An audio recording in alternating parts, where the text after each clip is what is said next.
Well, we have a body in our mind mapped in the brain, and we have a mind in our body.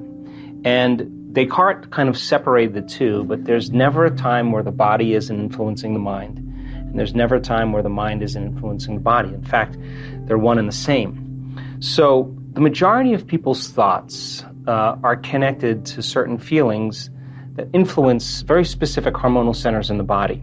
For example, if you think an angry thought, you are going to release certain chemicals that activate your adrenal system. You're going to begin to activate survival systems.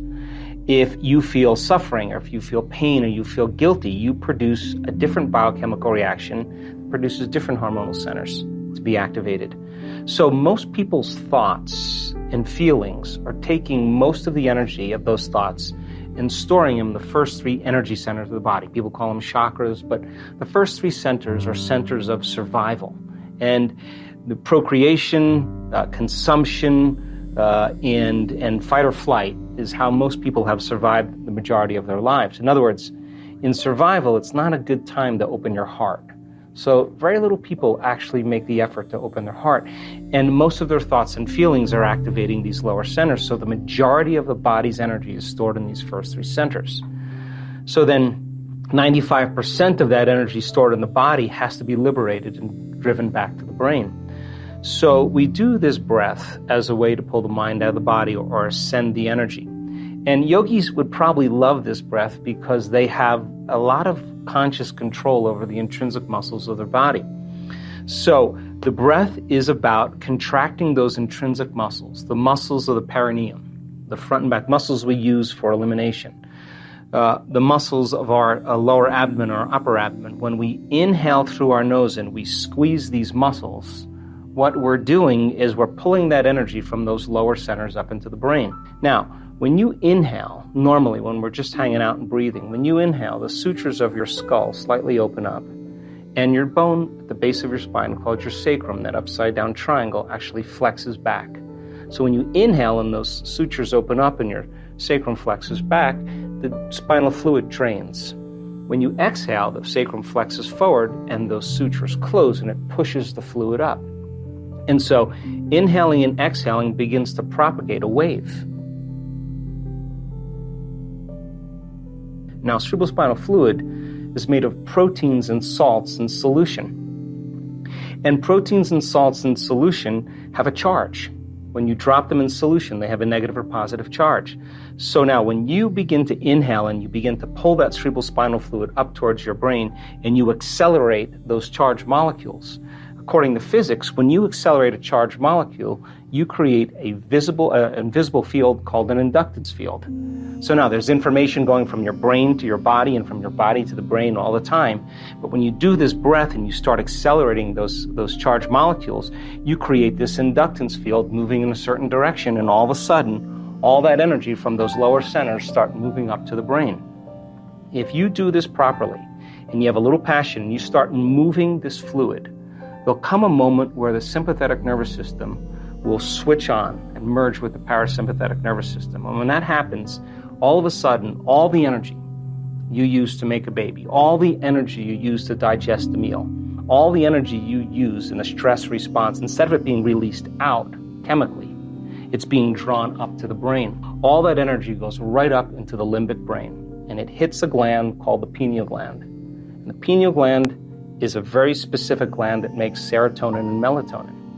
And when that energy strikes that gland, all of a sudden it begins to produce very powerful metabolites, sister molecules.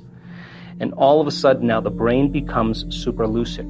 And the brain waves that we start to measure are very, very high gamma brainwave patterns. Now the person is super conscious. Now there's more energy in the brain. And when that happens, whatever's happening between their ears becomes more real. And in a sense, they're having an orgasm in their brain. They're going into a state of ecstasy.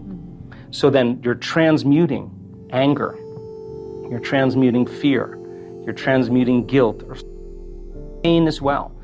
And so then the liberation of that energy, all of a sudden from this center all the way to the top of the brain, begins to create a powerful polarity. positive charge at the head, a negative charge at the tail, and the body becomes like a magnet. And all of a sudden, you start to produce this invisible electromagnetic field. Now the body is liberating energy.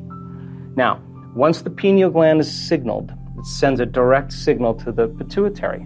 The pituitary begins to release two very powerful metabolites called oxytocin and vasopressin. Oxytocin signals nitric oxide. Nitric oxide causes the arteries in the heart begin to swell, and all of a sudden you feel an incredible amount of love. Oxytocin is the love chemical.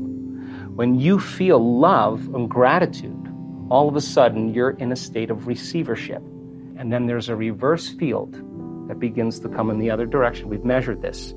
And that second chemical is called vasopressin. And what vasopressin does is it causes the cells to draw water.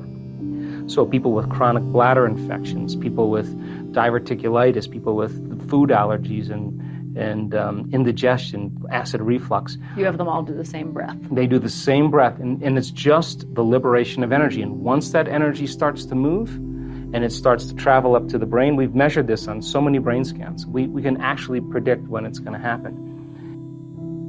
When they inhale and they pull that energy all the way up into their brain, I ask them to hold their breath and squeeze those muscles a little bit more.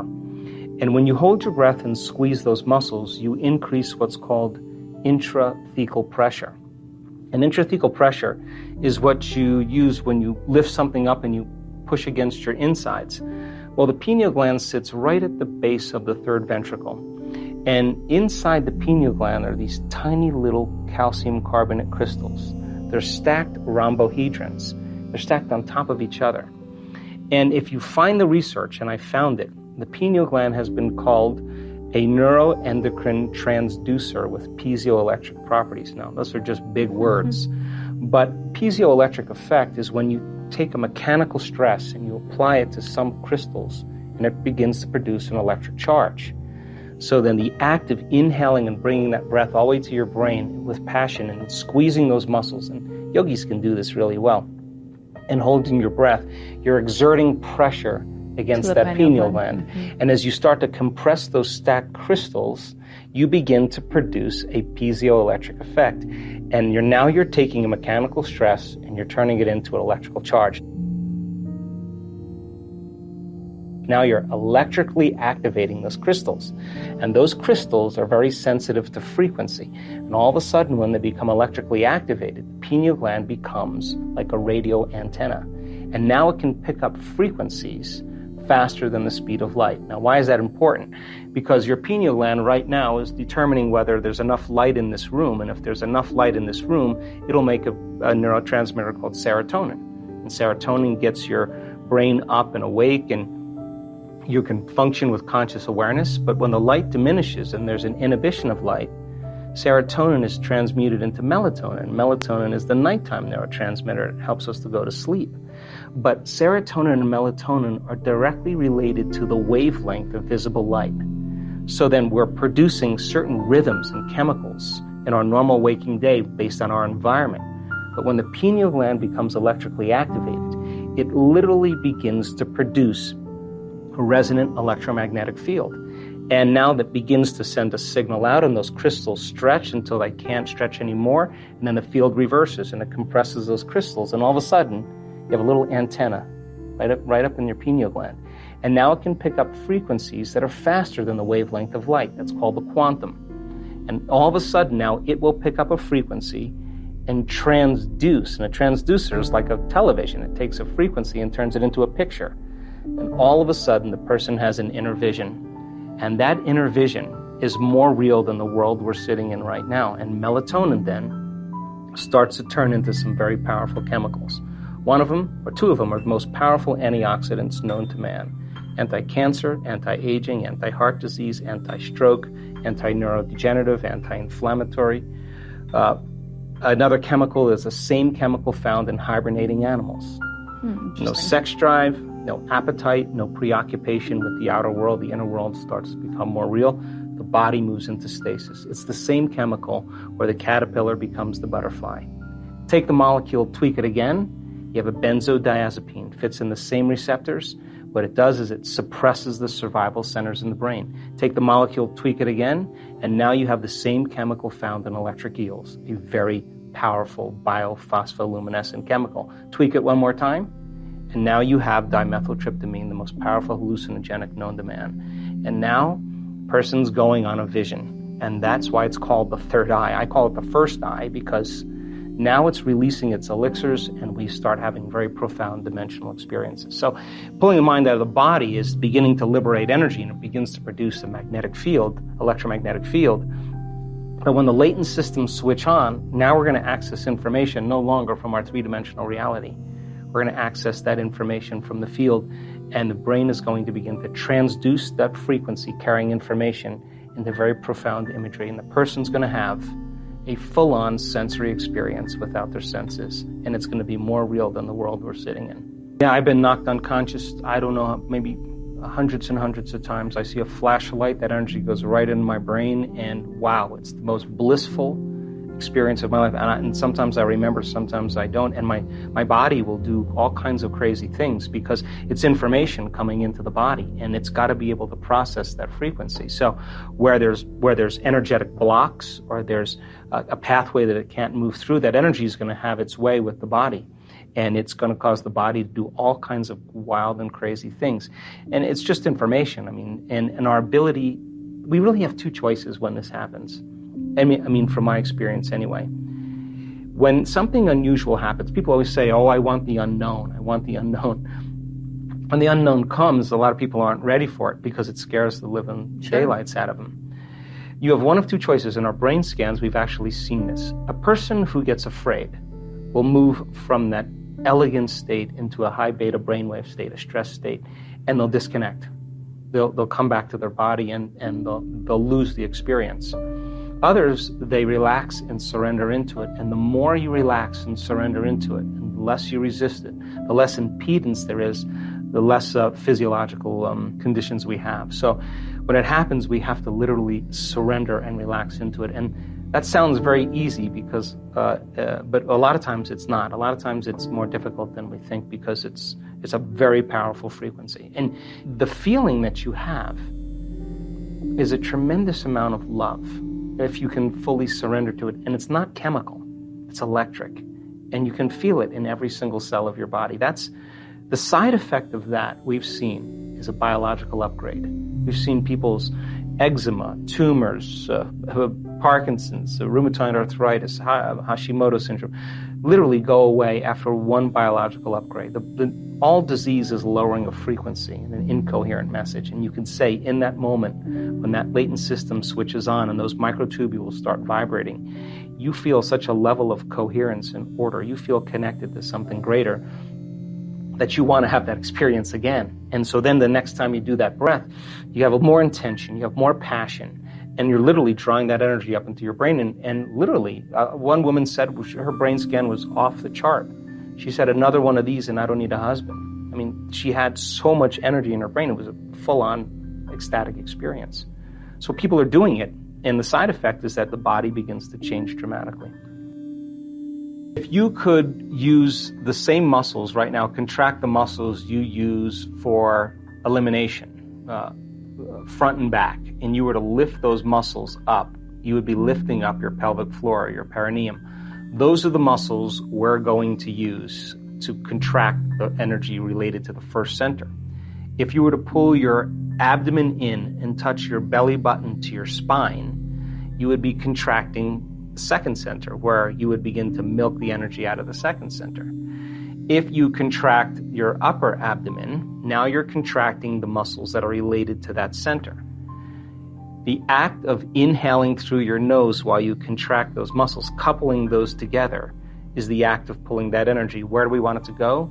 Right to the top of our head. So if you took your finger and you were to place it on the top of your head and work your fingernail in there, and then take your finger away, if you can keep your attention there, where you place your attention is where you place your energy. So that's your target. So the idea then is to close your eyes and to inhale, and at the exact same time that you inhale, to lift those muscles up and in and with the intention of pulling the mind out of the body and liberating energy, and pulling that energy all the way up into your brain.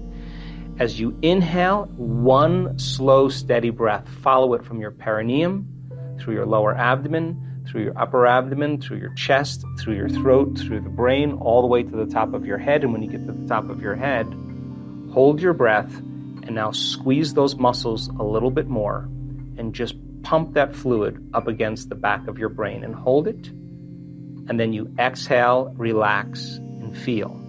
Now, in the beginning, when you learn anything, you have to practice it and it's mechanical. But as you keep practicing, it'll become more intuitive and less step by step. It'll become one motion. So the act is inhale at the same time, perineum, lower abdomen, upper abdomen. And as you inhale, you follow that breath all the way up through your chest, through your throat. Keep inhaling through your brain to the top of your head. When you get to the top of your head, drop your shoulders down, straighten your spine, squeeze those muscles a little bit more. Put your attention on the top of your head and just push that fluid a little bit, compressing the crystals of the pineal gland. Hold for a few seconds, and then relax and feel it in your brain. Now, I would recommend when you do this to play some music that has no lyrics, but has some drums or has some music that you can interpret as the movement of energy. If the energy strikes your brain, don't be afraid of it. It's just the liberation of energy. Let it happen. Take a moment, keep your eyes closed, and do it again. I would recommend 5 minutes in the beginning and work your way up to 10. Usually people who do it properly have a very significant amount of energy in their brain. We now know that this breath creates more brain coherence. It increases the amount of energy in the brain. It activates the autonomic nervous system. And our brain scans show that it stimulates the pineal gland. And those are all the important things to have a mystical experience.